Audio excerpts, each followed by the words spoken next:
The second lesson we can learn, my dear friends, is the choice for God's will is an act of tremendous faith and hope.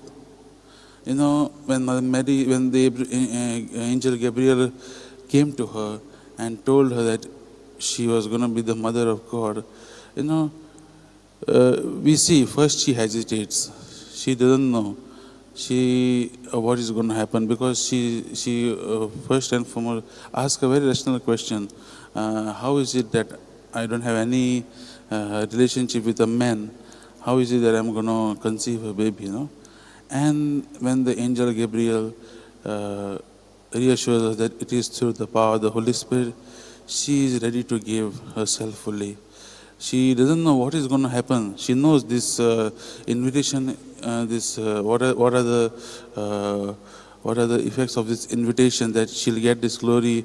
No, she's going to bring the King of the world to this, King of heaven to this world. No, our Lord Jesus Christ. But she still doesn't know. What she does is, my dear friends, she says yes to the will of God, and she doesn't know what the future holds. She gives up everything, and then we'll see. She starts participating in this will of God, and we see during the whole life, she was with Jesus till the end of the cross. At the end, till the cross, she was there, and she did the will of God by accepting what was what was happening to Jesus. Even the passion that which our Lord Jesus went, she bore it with a strong heart, and that is what this fish invites us. The fish invites us to do this will of God.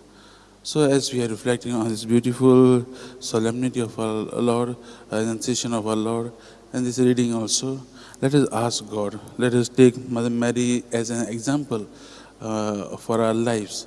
There are many times Jesus wants us to come into our life. Have we said yes, or have we invited Him in our lives, or what? If we have not, then let us do that. Let us, just like Mary, who gave herself fully, who gave a full yes to the will of the Father. Let us also do the same thing.